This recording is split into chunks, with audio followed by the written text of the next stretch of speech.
स्वागत है आप सभी का एक बार फिर से हमारे YouTube चैनल स्पार्क क्लासेस में। जैसा कि हमारे द्वारा अभी तक 3 वीडियोस डाल दी गई हैं, जिसमें 2 राजनीति शास्त्र से संबंधित हैं और एक सामान्य हिंदी से। तो उसी को कंटिन्यू करते हुए आज की जो सीरीज है मैं हिंदी को कंटिन्यू करने जा रहा हूँ इसके माध्यम से। तो हिंदी के यदि हम पहले लेक्चर की बात करें तो जो हमारा पहला लेक्चर था उसमें हमने चर्चा की थी हिंदी के पाठ्यक्रम की। यूपीएसएससी के अनुसार जो हिंदी का पाठ्यक्रम जारी किया गया है केवल और केवल हमने उसकी चर्चा की थी, जिसमें हमने हिंदी के विषय को जो है 6 भागों में बांटा गया था, जिसमें वर्ण विचार, पहला जो आपका था हिंदी का सामान्य परिचय, उसके बाद वर्ण विचार के बाद शब्द विचार के बाद वाक्य विचार के बाद छंद विचार के बाद हिंदी साहित्य के बाद एक जो अलग से इस समय जो पत्राचार और पत्र लेखन वाला जो हिस्सा अभी जोड़ा गया पाठ्यक्रम में, उसकी भी हमने चर्चा की थी। तो आज अब मैं हिंदी को जो आज का लेक्चर है हमारा, वो हमारा हिंदी की पहला जो हमने पार्ट बताया था हिंदी का सामान्य परिचय, वहां से मैं शुरू करने जा रहा हूं इसको। ठीक है, तो आपका पहला पार्ट है हिंदी का सामान्य परिचय, या अगर आप देखें तो हिंदी भाषा का इतिहास भी हम इसे कह सकते हैं सामान्य परिचय की जगह। अगर आप थोड़ा सा इसको किताबी उसमें चले तो हिंदी भाषा का इतिहास से हम इसको समझेंगे कि हिंदी भाषा का क्या इतिहास है, कैसे हिंदी भाषा का विकास हुआ। आपने इस पूरी सीरीज में यही पढ़ना है, हिंदी भाषा का किस प्रकार विकास हुआ। ठीक है, और उसके साथ साथ उसकी बोलियां, उपभाषाएं और भी उसके कुछ फैक्ट, जैसे राजभाषा है हमारी। ठीक है, तो वो सब हम देखेंगे। करीब करीब 2 लेक्चर या 2 से 3 लेक्चर इसमें लग सकते हैं। वैसे मैं कोशिश करूंगा कि 2 में ये आपका फिनिश हो जाए। तो अगर मैं बात करूं, सबसे पहले मैं हिंदी भाषा पे जाने से पहले मैं बात करना चाहता हूं भाषा की। भाषा किसे कहते हैं? ठीक है, तो सामान्य से अगर हम भाषा का प्रयोग करें, इसकी भाषा की परिभाषा के लिए हम सामान्य सी भाषा का प्रयोग करें तो हम कहेंगे कि विचार अभिव्यक्ति का माध्यम, विचार अभिव्यक्ति का माध्यम क्या कहलाता है? भाषा कहलाती है। और इस आधार पर भाषा के 3 प्रकार हो जाते हैं। आप थोड़ा सा इसको समझेंगे, उसके बाद हम हिंदी पे चलेंगे। तो जो 3 भाषाएं अगर हम देखें, विचार अभिव्यक्ति, अच्छा आपने भाषा के माध्यम से क्या क्या करना है? अपने विचारों को अभिव्यक्त करने का माध्यम क्या कहलाती है? भाषा कहलाती है। तो इस आधार पर हम देखेंगे कि एक तो होती है आपकी मौखिक भाषा। जब आप मौखिक रूप से अपने विचारों की अभिव्यक्ति करते हैं तो उसे क्या बोलते हैं? मौखिक भाषा। दूसरी होती है आपकी लिखित भाषा, जहां पर आप लिख करके अपने विचारों की अभिव्यक्ति करेंगे तो उसे क्या कहेंगे? लिखित भाषा।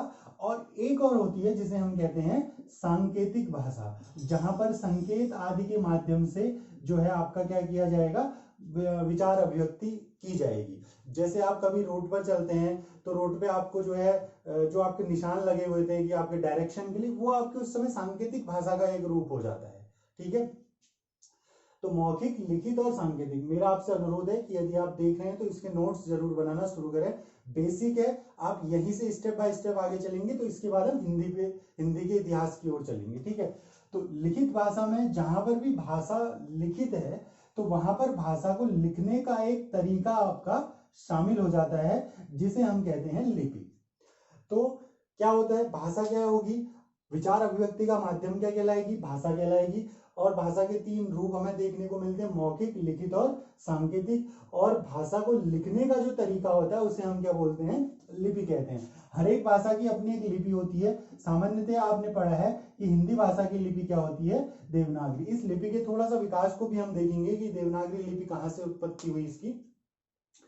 ऐसे ही अगर आप देखें पंजाबी भाषा की, उसकी लिपि आपकी गुरुमुखी हो जाती है। ठीक है, अंग्रेजी भाषा की अगर हम बात करें तो उसकी लिपि को हम रोमन लिपि कहते हैं। ठीक, तो ये आपका एक ओवरव्यू है कि भाषा किसे कहते हैं, और साथ ही साथ भाषा के आपके कितने प्रकार होते हैं, लिपि क्या होती है, भाषा को लिखने का तरीका क्या कहलाता है, उसकी लिपि कहलाता है। अब हम चलते हैं हिंदी की ओर, हिंदी भाषा की तरफ अब हम चलते हैं।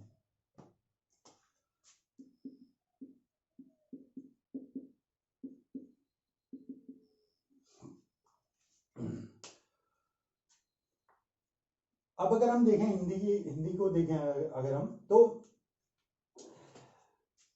आप देखेंगे कि भारतवर्ष में या भारत में बोले जाने वाली जो भाषाएं हैं, ठीक है, उसमें हम आप हिंदी का एक स्थान, एक प्रमुख स्थान है। ठीक है, 2011 की जनगणना के अनुसार लगभग यहाँ पर 60% लोग जो हैं आपका क्या है कि हिंदी को जो है वो जानते हैं, हिंदी भाषा बोलते हैं। लगभग 60% है, एग्जैक्ट नहीं है, जिसमें से 43% लोग इसको अपनी लोगों की यह मातृभाषा भी है। तो भारत का एक थोड़ा सा आंकड़ों के तौर पर हम देखें तो ये इसका सिनेरियो है 2011 की जनगणना के अनुसार। और अगर विश्व की बात करें तो पूरे विश्व में यह तीसरे स्थान पर आती है बोले जाने वाली भाषाओं में। हमारे यहाँ पर कुछ है विश्व में जो बोले जाने वाली प्रथम स्थान पर आपकी मंदारिन है, चीनी जो लैंग्वेज है।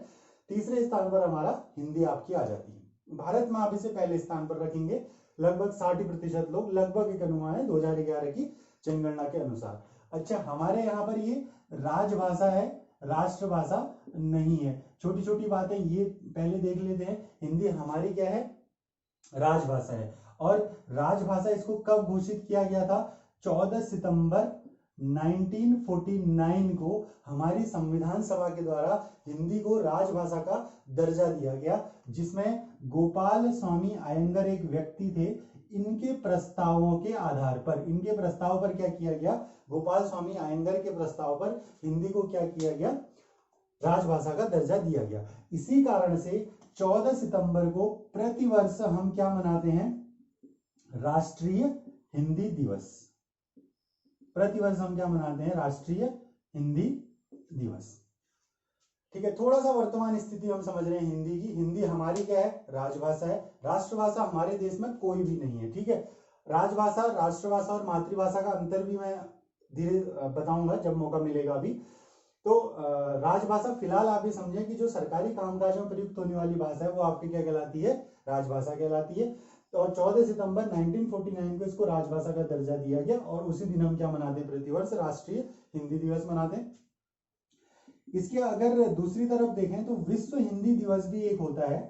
ठीक है, और ये हमारा मनाया जाता है कब, प्रतिवर्ष 10 जनवरी को। दोनों के अपने अपने, इसका कारण तो ये है कि 14 सितंबर, इसका कारण है कि पहला विश्व हिंदी सम्मेलन 10 जनवरी 1975 में जो है वो मनाया गया था। इसीलिए उस बार जो आपका उसके बाद प्रतिवर्ष जो है 10 जनवरी को हम क्या मनाते हैं, विश्व हिंदी दिवस। साथ ही साथ पहला विश्व हिंदी सम्मेलन कब मनाया गया, 10 जनवरी 1975 को। कहां पर, नागपुर में, इंदिरा गांधी की अध्यक्षता में।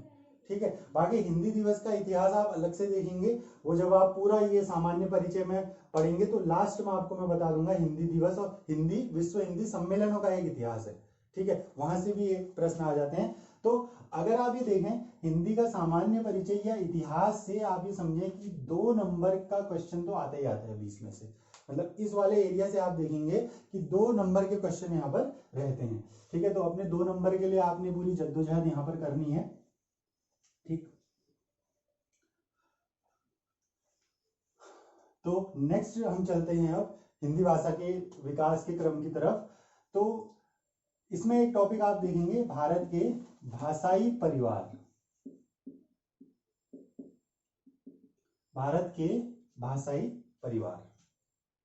ठीक है, अच्छा, भाषाई परिवार से पहले मैं आपको थोड़ा हिंदी शब्द या हिंदी की उत्पत्ति को लेकर थोड़ी बातें बता देता हूं। उसके बाद हम चलेंगे भारत के भाषाई परिवार में। ठीक है, तो अक्सर एक प्रश्न आपका आ जाता है कि हिंदी जो शब्द है वह किस भाषा का है। ठीक है, तो हिंदी जो शब्द है ये आपका मूल रूप से फारसी भाषा का है या ईरानी मूल का शब्द है करके भी आपके ऑप्शन आ जाते हैं। हिंदी मूल रूप से ईरानी मूल का और फारसी भाषा का शब्द है। ठीक है, तो इसको लेकर के बहुत सारी अवधारणाएं हैं जिसमें आप क्या कहेंगे, क्या है देखिए, मेन जो भारत के, अगर आप जैसे भारत का नक्शा देखेंगे तो भारत के उत्तर पश्चिम वाले हिस्से में सिंधु नदी बहती है। ठीक है, और बाकी जैसे आप ऋग्वेद में देखेंगे तो हमारे जो भारत के इस क्षेत्र को है उसको सैंधव प्रदेश भी कहा गया है इस नदी के नाम पर। लेकिन क्या था कि जब फारसी आक्रांता यहाँ पर आए तो उनकी भाषा में 100 की जगह उच्चारण क्या हो जाता था, ह उच्चारण होता था। 100 का स्पष्ट उच्चारण फारसी भाषा में नहीं होता था, तो उन्होंने इस नदी को क्या नाम दिया, हिंद नदी। वहीं से चल करके ये नाम आया और बाद में इसमें अरबी एक उपसर्ग लगा ई, तो ये बन गया आपका हिंदी। तो यहां पर रहने वाले, यहाँ इस क्षेत्र को उन्होंने क्या कहा, हिंद क्षेत्र, सिंधु नदी के आसपास का क्षेत्र। वैसे तो सिंधु नदी हम क्या कहेंगे कि भारतीय भाषा में जो उस समय संस्कृत भाषा चलती थी, उस समय सिंधु प्रदेश कहा जाता था सिंधु नदी के नाम पर। लेकिन फारसी आक्रांता जब आए तो उनके द्वारा इस नदी को क्या नाम दिया गया? हिंद नदी। इसके आसपास के उन्होंने क्षेत्र को क्या नाम दे दिया? हिंदुस्तान। तो ये भी प्रश्न आ जाता है कि हिंदुस्तान शब्द मूल रूप से कहाँ का है? फारसी भाषा का शब्द है। ठीक है। और अगर आप इसको यूरोपीय आक्रांताओं से जोड़ते हैं, यूरोपीय देशों से जोड़ते हैं, तो उन्होंने जो है सिंधु नदी को नाम दिया था इंडस। मैं भारत के दोनों नामों की एक बार चर्चा कर लेता हूं। अगर आप लैटिन भाषा में देखेंगे, जो आपकी लैटिन भाषा रहती है, उसमें इंडस नाम से बना बाद में आपका इंडिया। अंग्रेजी भाषा में बाद में आपका बन गया इंडिया। तो अगर आप थोड़ा सा भारत के इतिहास के साथ, हिंदी के इतिहास के साथ साथ भारत के दो नामों का इतिहास देखें तो वो भी आपको यहाँ पर मिल जाता है। ठीक है। नंबर 1, फारसी लोगों ने क्या नाम दिया सिंधु नदी को? हिंद नदी। अगर यूरोपीय आक्रांता जो आए, उन्होंने इसको क्या नाम दिया? Indus river. जैसे आप इंडस वैली सिविलाइजेशन भी कहते हैं, तो वहीं से नाम निकल कर गया। बाद में अंग्रेजी भाषा में क्या बन गया? इंडिया। और हिंदी, उन्होंने हिंद नदी का, इसके आसपास के क्षेत्र को हिंदुस्तान का। यहाँ के जो लोग थे, इन्हें उन्होंने क्या कह दिया? हिंदू लोग कह दिया उन्होंने, हिंदू। तो बाद में यही हिंदी शब्द जो है, यहाँ के लोग, यहाँ देखिए हिंदी शब्द के दो अर्थ हैं। एक अर्थ तो हिंदी का होता है भाषा, दूसरा हिंदी का अर्थ होता है हिंद में रहने वाले या सिंधु नदी के समीप रहने वाले। तो हिंदी शब्द के आप देखेंगे दो अर्थ निकल करके आते हैं। एक तो भाषा होगी, जैसे हम देखें ना, हिंदी एवं वतन है हिंदुस्तान हमारा, तो वहां पर इस हिंदी का अर्थ है हिंद में रहने वाले। तो हिंदी जो शब्द है, इसके हम इसको मैंने बताया, इसके कितने अर्थ होते हैं? दो अर्थ होते हैं। एक अर्थ इसका भाषा होता है, दूसरा अर्थ होता है इसका, जब इसमें फारसी भाषा के हिंद शब्द में अरबी उपसर्ग ई लगा तो ये क्या बन गया? हिंदी। तो इससे ये बन गया हिंद में रहने वाले। इसके आसपास का क्षेत्र क्या कह दिया? हिंदुस्तान। ठीक है। तो ये आपका निकल कर गया है एक छोटा सा इतिहास हिंदी भाषा का। हिंदी मूलतः किस भाषा का शब्द है? फारसी भाषा का शब्द है या ईरानी मूल का शब्द है। ठीक है। और ऐसे इंडस शब्द कहां से निकल कर गया है? यूरोपियन भाषा से। और अब बाद में अंग्रेजी भाषा में हमारे देश का नाम इसी इंडस रिवर के नाम से क्या हो गया? इंडिया हो गया। ठीक है। तो इसको भी ध्यान रखेंगे कि 1 नंबर का क्वेश्चन कि हिंदी मूलतः किस भाषा का शब्द है? तो आपका ईरानी भाषा का। ठीक है। अब बात करते हैं भारत के भाषाई परिवारों की।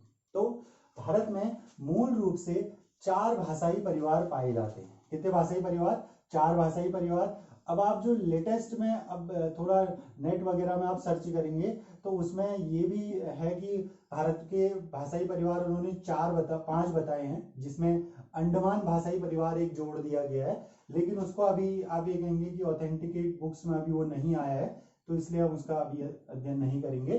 तो भारत के जो 4 भाषाई परिवार है, केवल हम उन्हें देखेंगे, भारोपीय, द्रविड़, ऑस्ट्रिक और चीनी तिब्बत। ये 4 क्या है? आप भारत के भाषाई परिवार है। प्रमुख रूप से भारत में 4 भाषाई परिवार पाए जाते हैं। अच्छा, अगर मैं प्रतिशत के तौर पर इनकी संख्या देखूं तो भारोपीय भाषाई परिवार यहाँ पर भारत में है 73% लोग, द्रविड़ भाषाई परिवार के हैं 25% लोग, ऑस्ट्रिक के हैं 1.3% और चीनी तिब्बत के हैं आपके 0.7%। ठीक है। तो ये फिगर्स है, इसको ध्यान रखना। यहां से क्वेश्चन ये आ जाता है कि भारत का सबसे बड़ा भाषाई परिवार कौन सा है? तो भारोपीय। सबसे छोटा भाषाई परिवार कौन सा है? तो चीनी तिब्बत।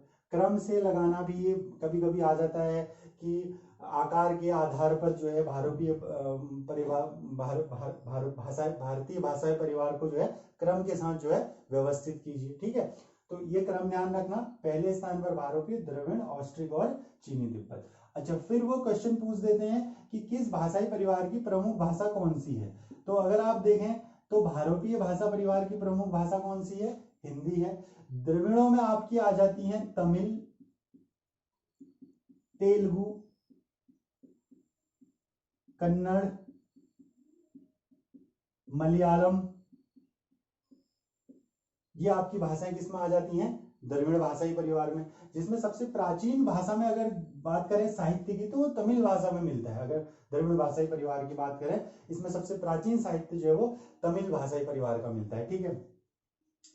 उसके बाद हम आ जाते हैं ऑस्ट्रिक। ऑस्ट्रिक भाषाई परिवार का जो आपका वर्ग है इसको नाम दिया जाता है किरात।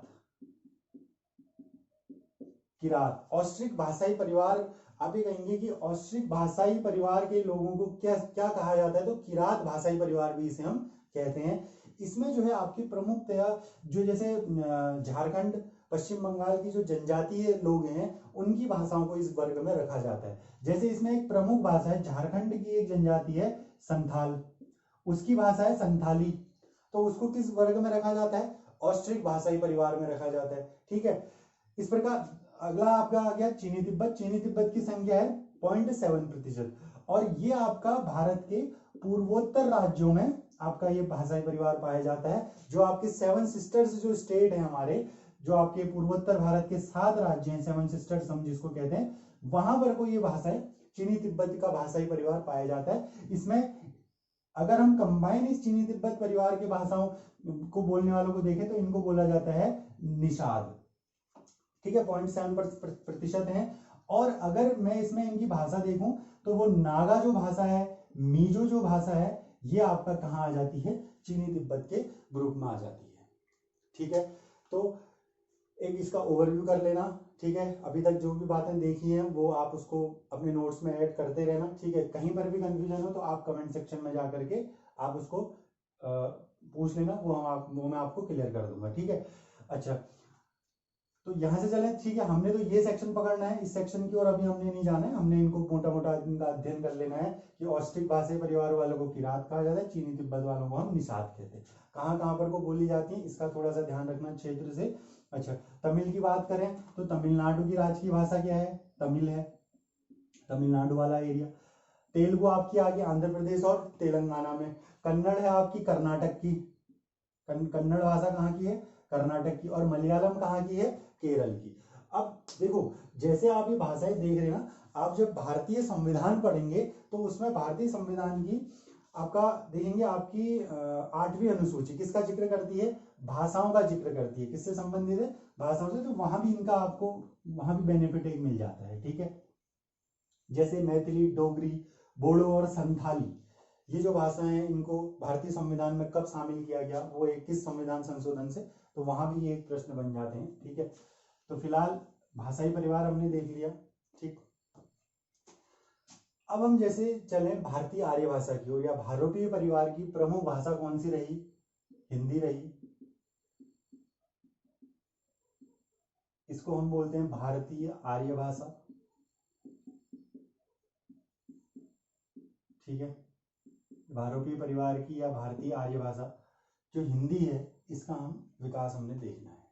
ठीक है, तो हिंदी के विकास के क्रम को या भारतीय आर्य भाषा के विकास के क्रम को 3 भागों में बांटा गया है।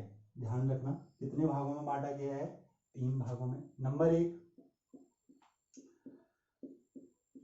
प्राचीन कालीन भारतीय आर्य भाषा। प्राचीन कालीन भारतीय आर्य भाषा। नंबर 2, मध्यकालीन भारतीय आर्य भाषा। ध्यान रखना 2 नंबर की जद्दोजहद है। ठीक है, आपने उसके लिए इसका अध्ययन करना है। ठीक है, आप ये मान के चलें, आपका 20 नंबर का यदि पेपर है तो 2 क्वेश्चन यहां से बनते ही बनते हैं। आप कोई भी प्रीवियस पेपर उठा लो, हिंदी का इतिहास, हिंदी का सामान्य परिचय, हिंदी के विकास का क्रम, हिंदी की बोली और उपभाषाओं से आपको 2 प्रश्न अवश्य मिल जाएंगे। तो भारतीय आर्य भाषा के विकास को या हिंदी के विकास को कितने भागों में हम देखेंगे, 3 भागों में। प्राचीन कालीन भारतीय आर्य भाषा, मध्यकालीन भारतीय आर्य भाषा और आधुनिक कालीन भारतीय आर्य भाषा।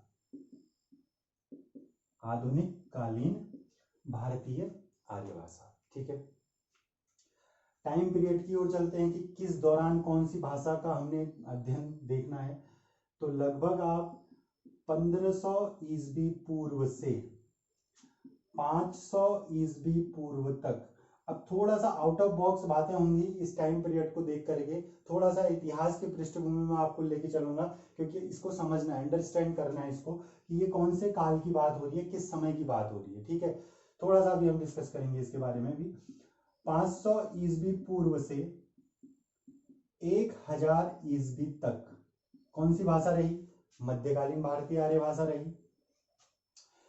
उसके पश्चात 1000 ईस्वी से अब तक वर्तमान तक कौन सी भाषा है? आधुनिक कालीन भारतीय आर्य भाषा, जिसमें हिंदी की खड़ी बोली का स्वरूप आप यहीं पर आपको देखने को मिलेगा। अच्छा, मैं एक चीज और बता दूं आपको, प्राचीन कालीन भारतीय आर्य भाषा और मध्यकालीन भारतीय आर्य भाषा, ये आपका एक सामान्य परिचय में आप इसका पूरा अच्छे से अध्ययन करेंगे।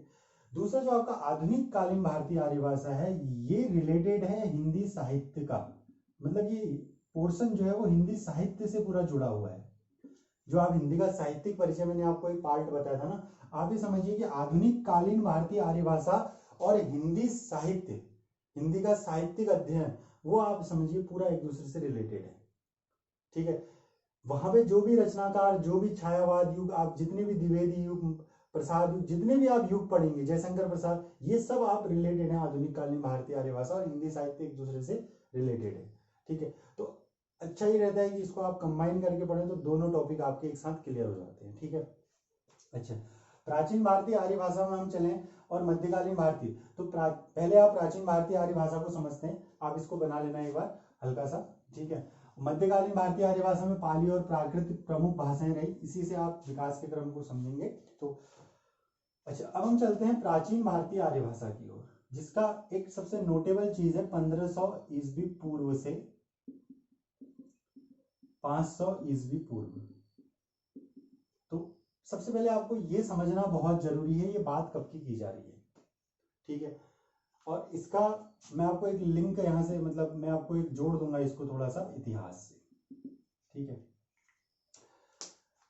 तो सबसे पहले चलो हम ईस्वी पूर्व और ये ईस्वी पूर्व का की अवधारणा को थोड़ा क्लियर कर लें। जैसे एक टाइम स्केल होता था ना मैथ्स में, तो एक जगह पे 0 होता था, इधर की ओर नेगेटिव्स होता था, इधर की ओर क्या होता था? पॉजिटिव। हालांकि जो इतिहास पढ़ने वाले विद्यार्थी हैं उन्हें तो इस बात का अच्छे से ज्ञान होगा। जो नए स्टूडेंट, जो नए अभी हिंदी शुरू कर रहे हैं, जिन्हें ईस्वी पूर्व और ईस्वी में थोड़ा अंतर कंफ्यूजन होता है, तो उनके लिए मैं ये चीज बता रहा हूँ। बाकी जिन्होंने जो अध्ययन कर रहे हैं उन्हें तो ये चीज पता ही रहती है कि ईस्वी पूर्व और ईस्वी क्या होता है। तो ऐसे इतिहास का जो हम टाइम स्केल देखेंगे, उसमें जो 0 ईस्वी माना जाता है वो ईसा मसीह का जन्म माना जाता है उस दिन 0 ईस्वी में। ठीक है, उसके बाद का जितना भी सन होगा उसको हम किससे दिखाते हैं? ईस्वी से। जैसे 1 ईस्वी, अभी अगर मैं पूछूं कि हम कहां पर हैं, तो हम क्या कहेंगे? 2021 ईस्वी में हम चल रहे हैं, यानी हम ईसा मसीह के जन्म के कितना 2021 साल आगे चल रहे हैं। इसके पीछे की जो मैं बात करूं, अगर इसके पीछे की, तो इसको कहा जाता है ईस्वी पूर्व। यानी अगर मैंने 1500 ईस्वी पूर्व कहा, वो कहीं यहां पर एग्जिस्ट करता होगा 1500 ईस्वी पूर्व। तो 1500 ईस्वी पूर्व कहने का मतलब ये है कि ईसा मसीह के जन्म के 1500 साल पहले, बिफोर क्राइस्ट इसको अंग्रेजी में बोला जाता है। ठीक है, और एनी डोमिनी इसको एडी से हम दिखाते हैं, और इसको हम बीसी से दिखाते हैं, बिफोर क्राइस्ट इसको एनी डोमिनी। और ये जो व्यवस्था है, ये व्यवस्था कहलाती है ग्रेगोरियन कैलेंडर। तो आप ये जो जितनी भी चीजें मैं आपको बता रहा हूं, आप इसका वन लाइनर आप ध्यान रखें कि ये कहीं ना कहीं एग्जाम में पूछी जाएगी। ठीक है, कि जो अभी आपका जो ईयर सिस्टम है ईसा मसीह के अनुसार जो चलता है, इसको हम क्या बोलते हैं? Gregorian calendar. इसके अलावा भारत का जो अगर हम देखेंगे तो राष्ट्रीय पंचांग वो क्या है? शक संवत है। ठीक है, तो इसको हम अच्छा, तो जैसे मान लो मैंने कहा कि 1500 ईस्वी पूर्व, तो इसका मतलब क्या है कि 0 ईस्वी से 1500 साल पहले की मैं बात कर रहा हूं। यानी यहां से कितने साल पहले की बात कर रहा हूं मैं? लगभग 3500 साल पहले की। इस बात को मैं दो तरीके से कह सकता हूं। एक तो मैं कह सकता हूं कि 1500 ईस्वी पूर्व, दूसरा मैं कह सकता हूं कि लगभग 3500 साल पहले। दोनों बातें क्या है? लगभग लगभग एक ही है। ठीक है,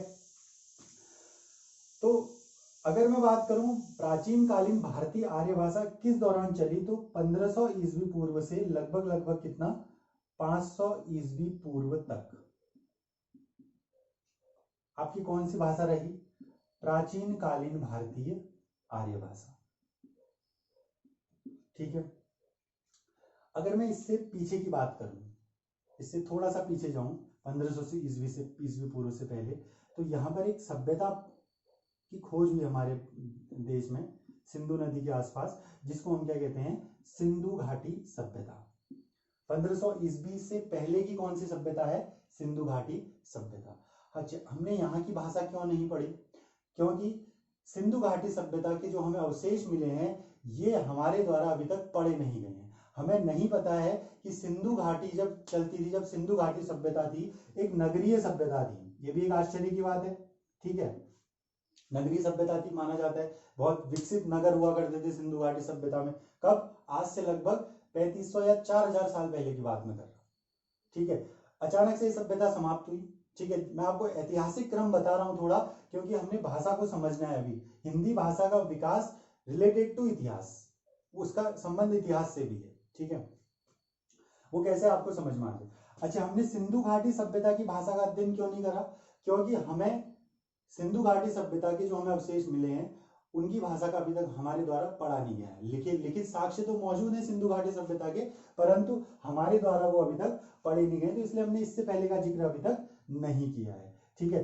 तो इसी क्रम में अगर आप देखें तो इतिहास को हम 3 भागों में बांटते हैं, ठीक है। थोड़ा सा आउट ऑफ द बॉक्स मैंने कहा था कि हमको जाना पड़ेगा, तो इतिहास को हम 3 भागों में बांटते हैं, ठीक है। नंबर 1 आपका होता है प्रागैतिहासिक इतिहास, प्रागैतिहासिक इतिहास, ठीक है।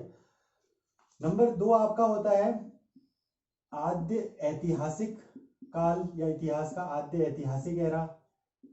नंबर 3 आपका होता है ऐतिहासिक काल। ये 3 आपके क्या होते हैं? इतिहास के काल होते हैं, ठीक है। प्रागैतिहासिक को हम पाषाण भी कहते हैं। अच्छा, भाषा के संदर्भ में अगर मैं इसका डिवीजन करूं तो प्रागैतिहासिक काल वह काल होता है जिसके हमारे पास कोई भी लिखित साक्ष्य क्या है? उपलब्ध नहीं है। यहाँ पे हमें कोई भी लिखित साक्ष्य नहीं मिलेंगे। जैसे पाषाण काल की बात मैं करूं, भीमबेटका की गुफाएं आपने सुना होगा, वहां से हमें चित्रकारी मिली है, कोई लिखित साक्ष्य उस काल के हमें नहीं मिले, तो हमने उसको किस ग्रुप में रख दिया? प्रागैतिहासिक इतिहास के हमने उसको ग्रुप में रख दिया।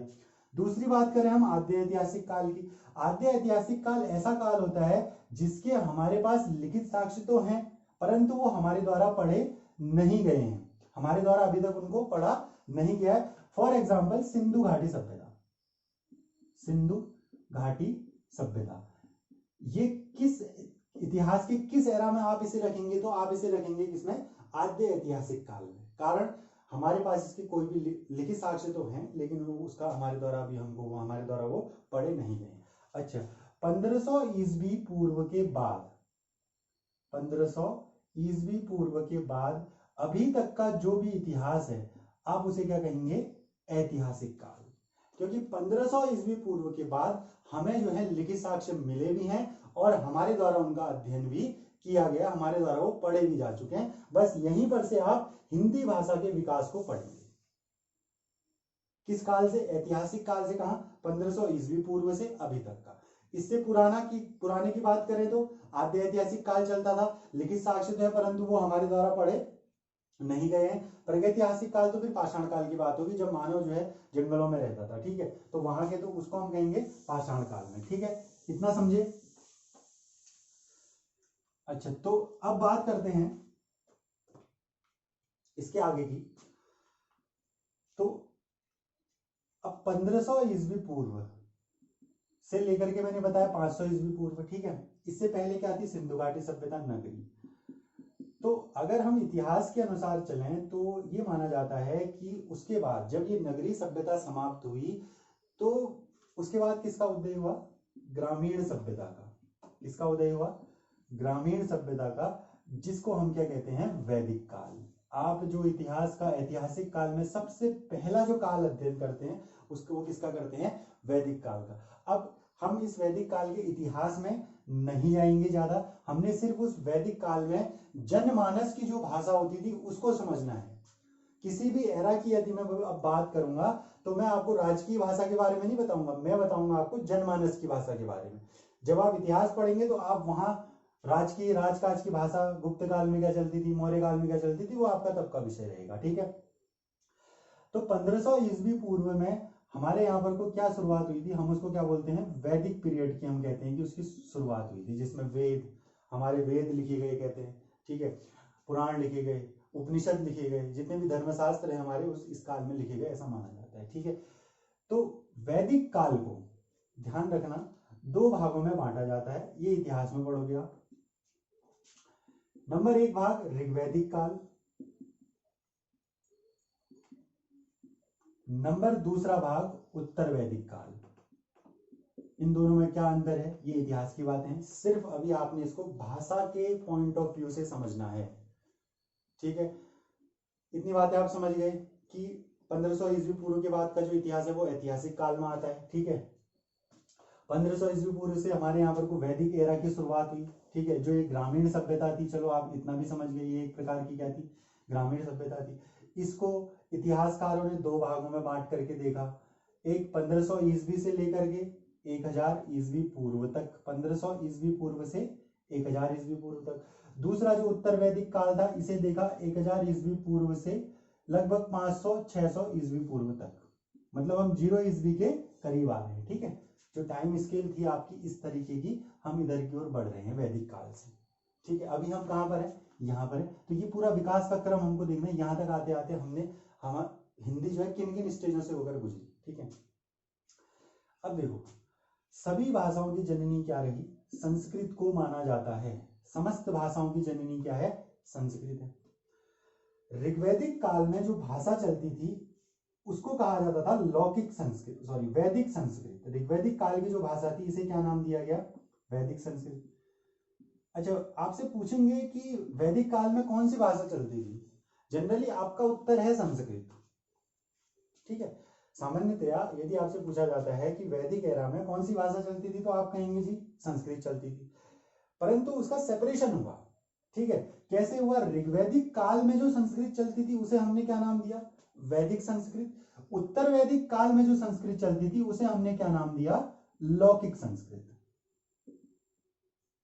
अब मैं आपको यहां पर एक मानव की एक सामान्य सी प्रकृति बताता हूं, ठीक है। मनुष्य का एक स्वभाव है कि वो हमेशा सरल चीजों की ओर आकर्षित होता है, जो सरल है वो एडॉप्ट करता है आसान चीजों को, ठीक है। संस्कृत बहुत एक जटिल, आप देखेंगे कि भाषा है, ठीक है, बहुत जटिल भाषा है। तो आप राजकाज की भाषा तक उसे ठीक है, वो सीमित, ठीक है, गुप्त काल में रही, मौर्य काल में रही, बहुत सारी ऐसी संस्कृत का प्रयोग रहा राजकाज में। लेकिन जनमानस, जब आम आदमी व्यवहार में बोल रहा है तो संस्कृत में बोलना थोड़ा ऐसा एक डिफिकल्ट हो जाता, तो धीरे धीरे धीरे धीरे भाषा में क्या होना शुरू हो गई, विकृति उत्पन्न होना शुरू हो गई, क्योंकि वो एक मानवीय स्वभाव था कि उसने सरलता की ओर जाना है, ठीक है। तो वैदिक संस्कृत को हम कहेंगे कि संस्कृत का एक तरीके से शुद्ध रूप, धीरे धीरे धीरे वो लौकिक संस्कृत में आई, जनमानस में आई, तो कुछ शब्दों का विकृतीकरण हो गया, ठीक है। जैसे फिर आप तत्सम तद्भव जैसे वो पढ़ते हैं तो वो यहीं से निकल करके आए, ठीक है। तो वैदिक संस्कृत की अगर हम बात करें तो वैदिक संस्कृत को नाम दिया पाणिनि के द्वारा छांदस। वैदिक संस्कृत को क्या कहा जाता था, क्या कहा जाता है, छांदस। लौकिक संस्कृत को हम नाम देते हैं संस्कृत। हालांकि अंतर सिर्फ अगर बात करें तो हलंत का, विसर्ग का, आम जनमानस में बोलने का सिर्फ इसमें अंतर रहेगा, बाकी कुछ अंतर इसमें नहीं रहेगा। बस सिंपल की ओर मनुष्य जो है धीरे धीरे धीरे धीरे आसान चीजों की ओर जाएगा। अब देखो, ये संस्कृत जब 500 ईस्वी पूर्व के बाद महाजनपद काल आएगा, बौद्ध धर्म का उदय होगा, जैन धर्म का उदय होगा, ये संस्कृत कन्वर्ट हो जाएगी पाली प्राकृत।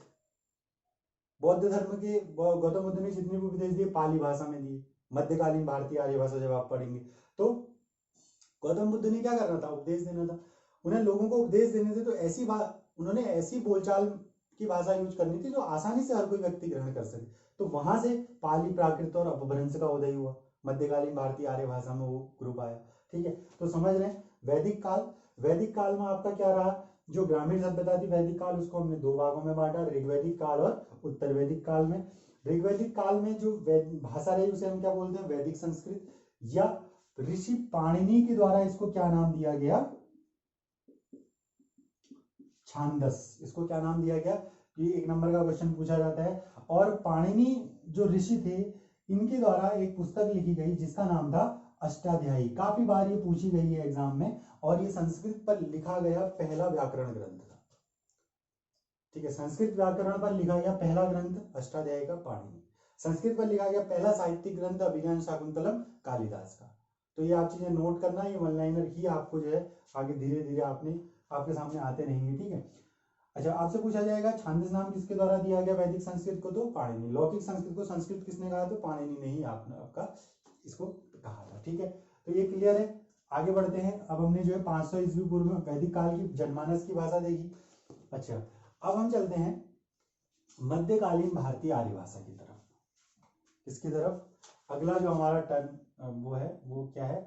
मध्यकालीन भारतीय आर्य भाषा। और मैं ये कहूंगा कि आप जितने भी आप नोट्स बना रहे हैं सब फ्लो डायग्राम से बनाएं, सारे ऐसे ही बनाएं। ये आपको रिवीजन करने में बहुत फायदा देते हैं। जब आपका एग्जाम सामने होगा, फ्लो डायग्राम से बना होता है, तो आप 2 घंटे में जितना रिवीजन इस मेथड से कर पाएंगे, उस मेथड से जब आप नोट्स बनाते हैं वो लिख लिख करके हर एक चीज को तो अलग से, तो उसमें थोड़ा टाइम लगता है। बाकी आपकी अपनी प्रकृति है, वो आपको कैसे पसंद है। ठीक है,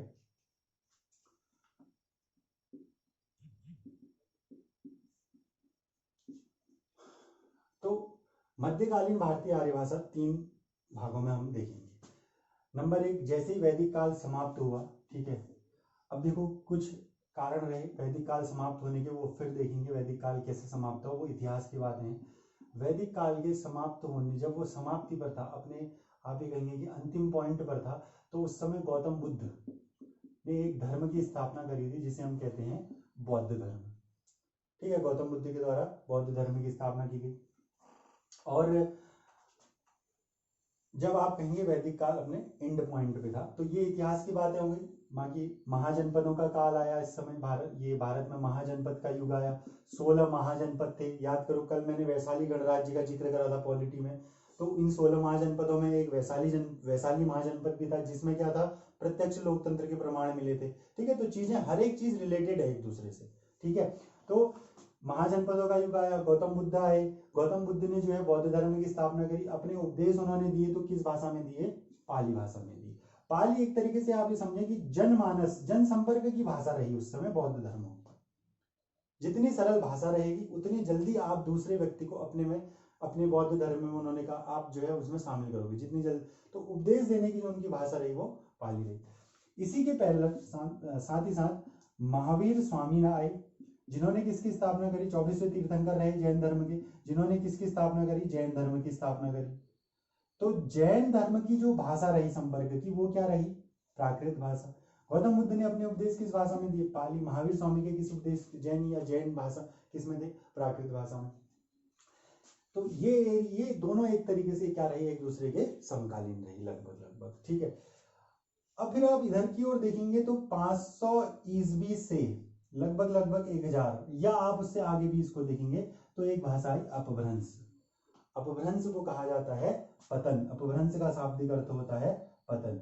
जब भाषा और भी अपनी डाउन गई, जैसे आपने ना वही विकृत रूप आते गया, तो पाली आई, प्राकृत आई। जैसे मौर्य आप देखेंगे तो मौर्य वंश, बहुत सारे आप देखेंगे अशोक के अभिलेख पाली भाषा में है।